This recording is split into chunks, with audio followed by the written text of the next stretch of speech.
వేసవిలో డిమాండ్ మేరకు అవసరమైన విద్యుత్తును అందించేందుకు ప్రభుత్వం సిద్ధంగా ఉందని ఉప ముఖ్యమంత్రి భట్టి విక్రమార్క తెలిపారు. విద్యుత్ సరఫరాపై అధికారులు సిబ్బంది నిరంతరం అప్రమత్తంగా ఉండాలని ఆదేశించారు. హైదరాబాద్లో ఎమర్జెన్సీ వాహనాల ద్వారా కొనసాగుతున్న విద్యుత్ సేవలు గ్రామీణ ప్రాంతాలకు సైతం విస్తరించాలని అధికారులకు నిర్దేశించారు. విద్యుత్ సమస్యల పరిష్కారానికి ఏర్పాటు చేసిన డైల్ 1912 నంబర్కు విస్తృత ప్రచారం కల్పించాలని సూచించారు.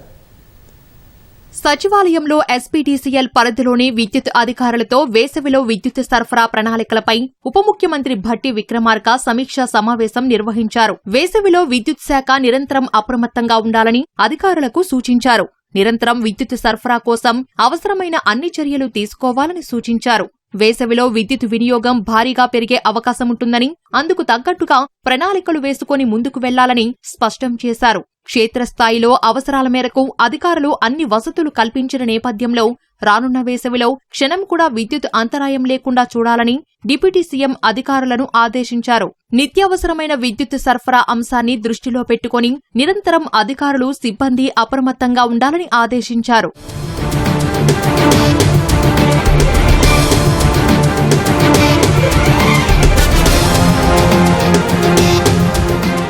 వేసవి ప్రణాళికపై అన్ని స్థాయిల్లోనూ అధికారులు వెనువెంటనే సమావేశం నిర్వహించుకుని క్షేత్రస్థాయిలో ఎదురయ్యే సమస్యల్ని ఎదుర్కొనేందుకు ఏ రీతిలో సన్నద్ధంగా ఉన్నారో సమీక్షించుకోవాలని, వినియోగదారులకు సైతం అవగాహన కల్పించాలని భట్టి విక్రమార్క సూచించారు. క్షేత్రస్థాయిలో ఏ సమస్య వచ్చినా వెంటనే పై అధికారికి ఫోన్ చేయాలని, వారు స్పందించని పక్షంలో తనకు కూడా ఫోన్ చేయవచ్చని డిప్యూటీ సీఎం సూచించారు. హైదరాబాద్ నగరంలో ఎమర్జెన్సీ వాహనాల ద్వారా కొనసాగుతున్న విద్యుత్ సేవలు గ్రామీణ ప్రాంతాలకు సైతం విస్తరించాలని అధికారులకు ఆదేశాలు జారీ చేశారు. అధికారులు కోరిన అన్ని అనుమతులు ఇచ్చామని, మార్చి 1వ తేదీ నాటికి సబ్స్టేషన్ల నిర్మాణం, ఇతర పనులు పూర్తి చేసుకోవాలని ఆదేశించారు. బాగా పనిచేసేవారికి ప్రోత్సాహకంగా అవార్డులు సైతం ఇచ్చే కార్యక్రమాన్ని విద్యుత్ శాఖలో ప్రారంభించాలని భట్టి విక్రమార్క అధికారులకు సూచించారు. మొన్నటి భారీ వరదల సమయంలో అర్ధరాత్రి కూడా విద్యుత్ సరఫరా పునరుద్ధరణకు సిబ్బంది తీవ్రంగా శ్రమించారని, అటువంటి వారిని గుర్తించాలన్నారు.